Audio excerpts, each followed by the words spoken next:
A todas y a todos. But my name, in any case, is Elvin Melendez. I'm the director of the Center for Puerto Rican Studies. Yes, I am. And we're here celebrating our 40th anniversary, our big birthday party that has lasted for about a year now. We have gone all over the country celebrating affinity events. We have done a bunch of stuff.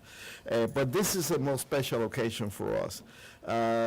First of all, thank you all for coming on a Saturday afternoon, a beautiful, gorgeous day outside, and in a very short notice, to be frank, we're kind of running out of time in the year. We don't want to extend this to 2014 and 2015, and then thereafter. There's a lot of work to be done. I'll say two words about that in a minute.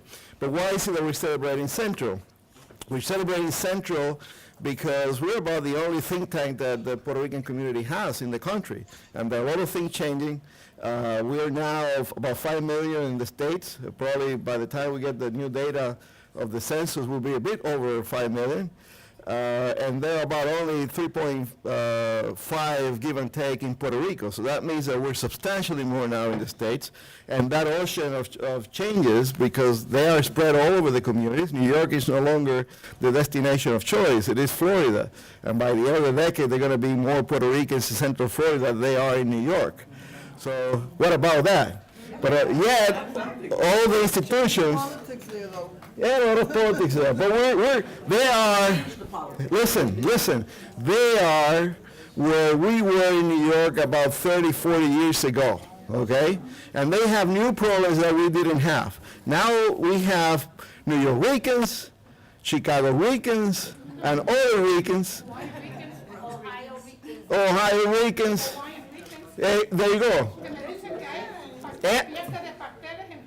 But what happens cuando esos boricuas de la isla llegan a Central Florida and they don't know what we're all for? They got to be trained on how things go here, so there's conflict there, okay? So who's going to understand all that? Who's going to break it down so that we can then translate that to policies and to action, to community strategies, to overcome those differences, to put together so that we can affect social change?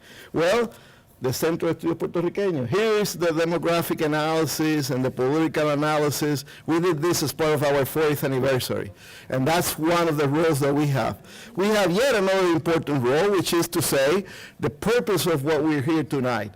And that is to strengthen the collective memory, to preserve our history and our legacy, our cultural heritage, by collecting your stories, your oral histories, your documents, organizational, individuals, and putting all that together, processing them. I'll say 2 words about that in a second, so that it's available to younger generations of scholars, of community activists. And now the biggest challenge that we have is how do we make all that available throughout the nation? And there is no other way to do that unless we digitize all that content and make it available over the internet. And that's a huge undertaking, okay? So I'm going to break it down for you all. You think that this is easy. It's not. Okay? There's a lot of work to be done, and you're all going to have to pitch in to get it done. And the first thing that we have to do is collect your documents, okay?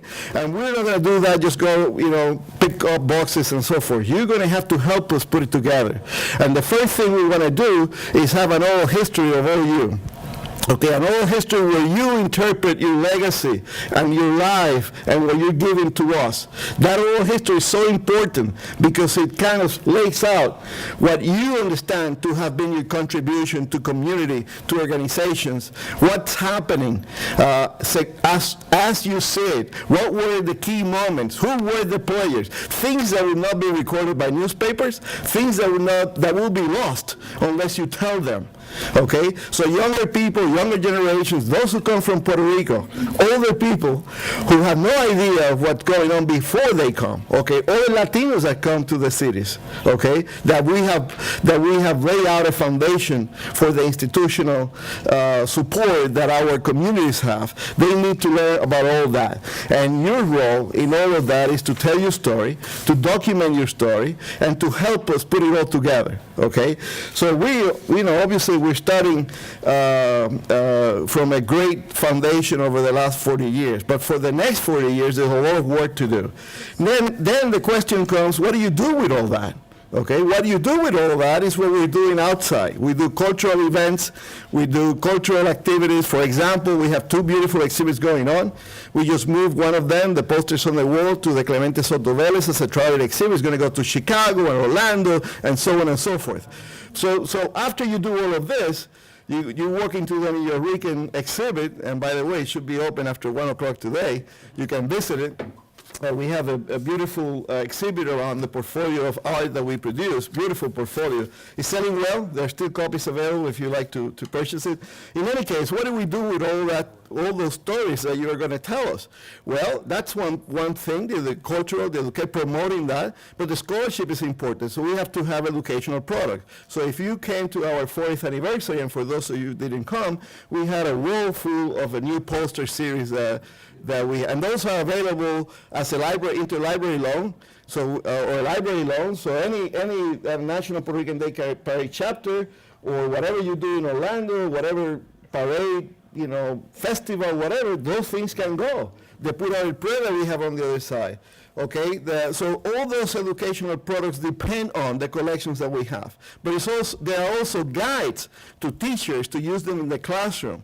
Okay, and to break it down for younger generations of scholars that they can themselves approach us either through the internet or by coming to our facilities here to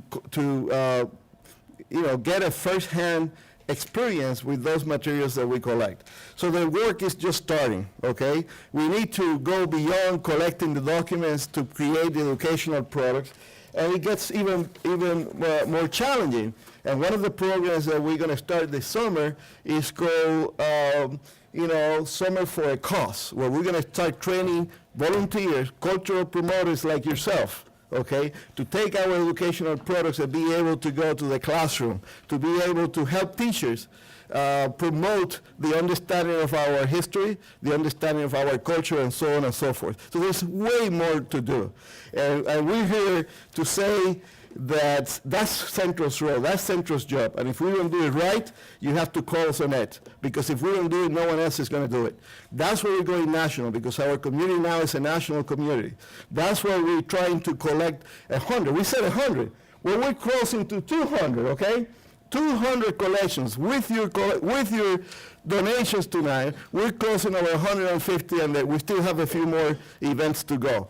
Okay, and why did we do that? Because our collections were strong, but they were not fully representative. Things change, and we have to adapt to that change. We're now spread all over the country, so we had to go to Orlando and Chicago and Boston and Worcester and so forth to collect those documents. In any case, of all those affinity events, this is the one most special to us, because women have played a very key leadership role in our communities. And as we were closing the year and there was a debate about should we do this event, should we not do this event, it's after the 40th. Well, look around, we got a committee together. We got volunteers to put all this nice display for you. Nydia Eshcombe, where are you, Nydia? I don't see you. Oh, there you are. Let's thank her for putting all this beautiful decoration together. Let's also thank our organizing committee, Elba Caraballo, who's also a member.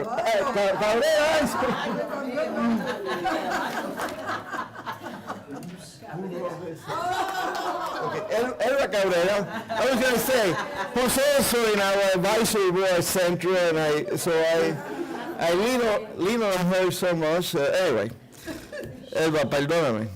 Maria Dominguez, Maria, where are you? Okay, Maria, Nydia, Elena Martinez, who I think is not here yet. Leticia Rodriguez, who I think had an out-of-town commitment, right? Maria's not here. Maria Roman. Maria Roman. Okay, so anyway, Mrs. Elba is never going to forgive me for this, but I'm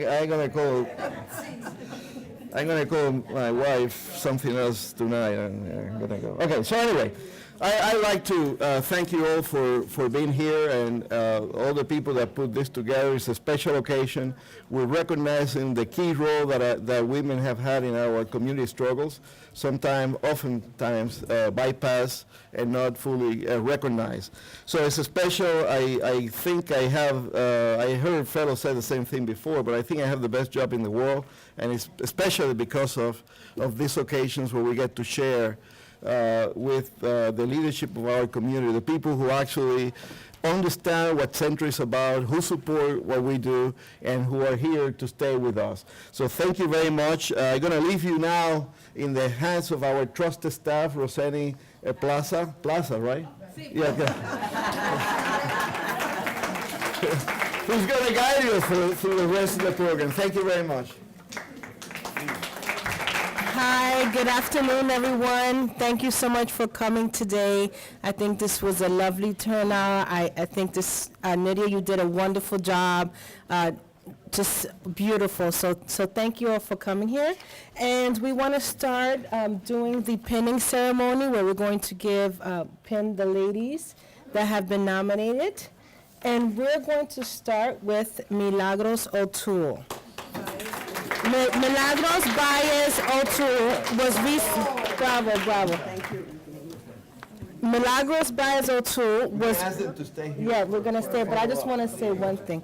Was recently appointed president of the National 100 Hispanic Women Incorporated. She is founding member of the organization, where she served as treasurer for 13 years. Thank you, Milagros.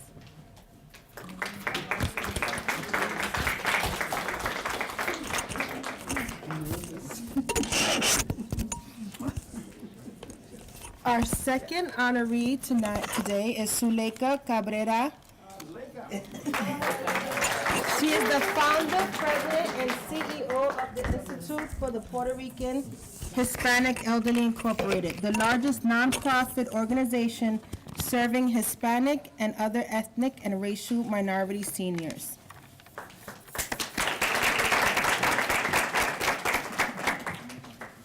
Our third honoree today is Georgina Falú. Georgina Falú is an Afro-Puerto Rican scholar, educator, translator, entrepreneur, and leader in the movement of the Afro-Latinos to gain consciousness and learn about their African heritage and history. She was the first woman dean of the business school at the University of Puerto Rico and is the founder, president, CEO of the Falú Foundation. Thank you,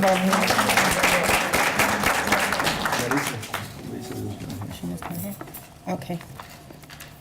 Our fourth honoree, who's arrived just in the nick of time, is Melissa Mark-Viverito. New York City Councilwoman, currently serves as New York City Council member representing District 8, which includes El Barrio, East Harlem, Manhattan, and Mount Haven. Thank you, Melissa. Our fifth honoree is Marta Moreno Vega. Is Marta here today? Okay. Okay, we'll save her to the end. Okay, the next honoree is Digna Sánchez. Digna Sánchez served 13 years in public service. She was an assistant commissioner in the New York City Community Development Agency and subsequently served in the Department for Youth and Community Development.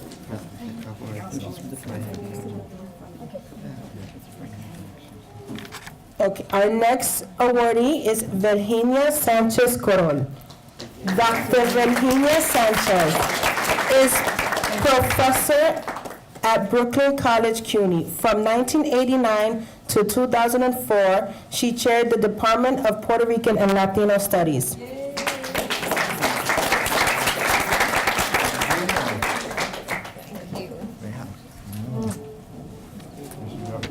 Congratulations, this is your official pin.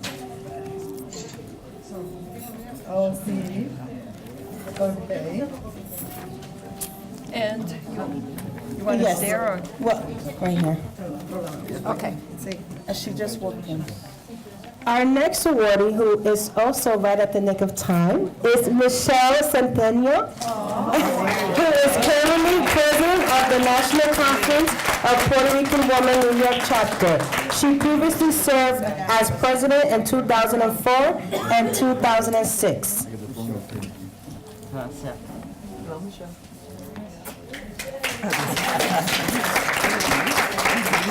On the other side, okay.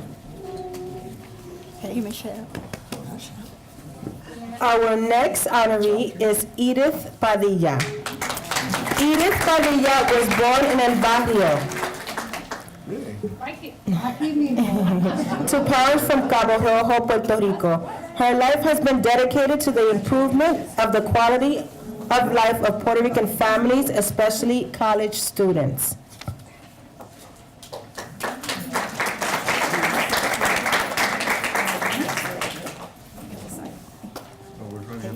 We're running out of space. Okay, our next awardee is Anita Soto. Anita Soto was also born in El Barrio to a Puerto Rican family of 12 children. She attended parochial and public schools. For over 25 years, Anita was employed by New York Telephone and retired in 1992. While at New York Telephone, she served as Director of Public Relations, and her responsibilities included consumer of outreach, corporate contributions, and economic development. Thank you.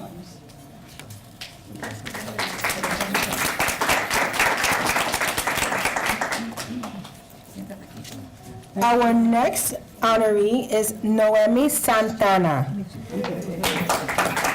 Noemi Santana founded Dana Communications in 1986, a full-service public relations, marketing, resource development, and human development agency that provides consultations to principals and senior executives in private and public corporations seeking access to Hispanic, African American, and other ethnic markets.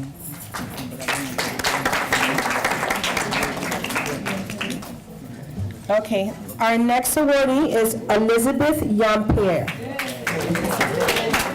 Elizabeth Yeampierre is a nationally recognized Puerto Rican attorney and environmental justice leader of African and indigenous ancestry, born and raised in New York City. She is executive director of UpRose, Brooklyn's oldest Latino community-based organization.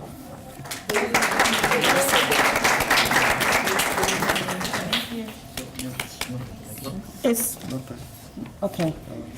And our last but not least honoree tonight is Elba Cabrera.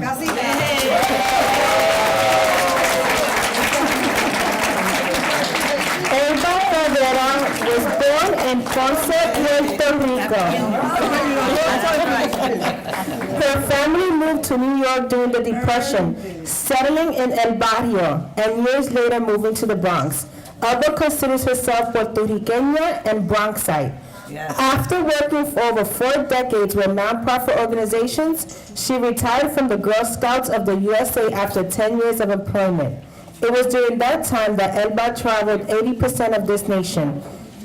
Currently, she is employed part-time by the New York City Department of Aging and is one of our very loved members of our advisory board here at Centro.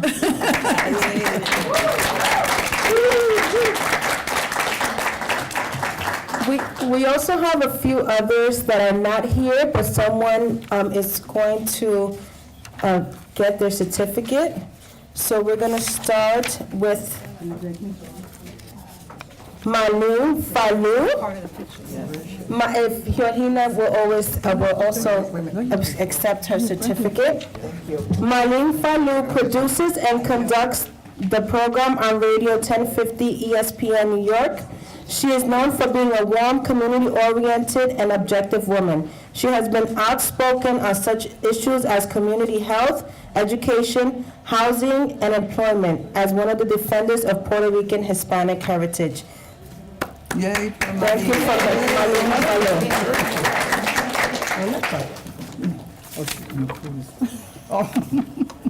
We also are honoring Shirley Rodríguez Remeneski, and she is founder and president of the 100 Hispanic Women. She had a distinguished career, most recently receiving the honorary degree of Doctor of Humane Letters from Lehman College in the Bronx.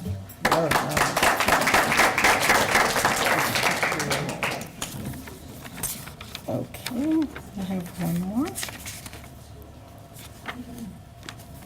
Elba Montalvo is our next honoree, and Vanessa Ramos is going to accept. Vanessa couldn't come, so I... Okay, you will accept that, Digna. Elba's career has been dedicated to improving the lives of children, starting as a teacher in the New York City public school system and then working as an executive educational director of a daycare center.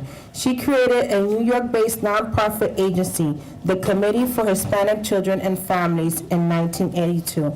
Thank you, Elba.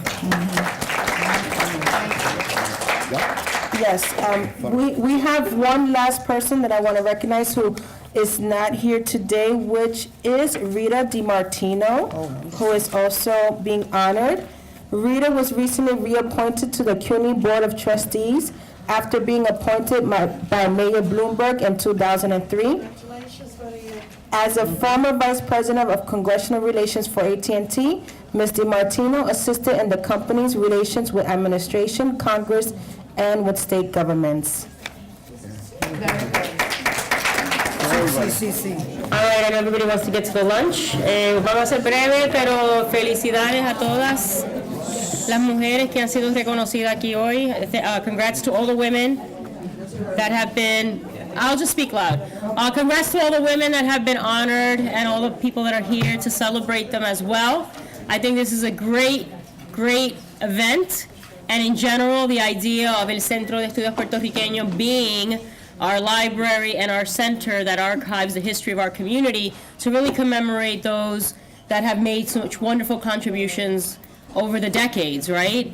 And we know that Puerto Ricans have been here in New York City for many, many years and decades. We know that we think about the mass migration in the 1950s, but I know that my grandparents came to New York from Puerto Rico in the 1920s.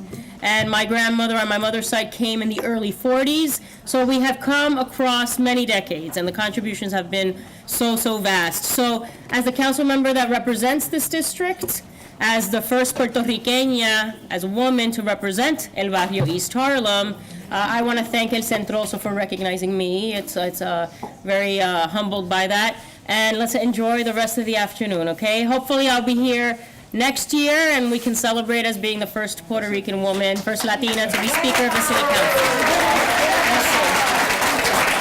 All right. I would say next time we see Melissa, she's going to be the speaker, correct? Anyways, please enjoy the company, enjoy New York, enjoy Carlos Ortiz's photograph, and let's have a party. Thank you very much.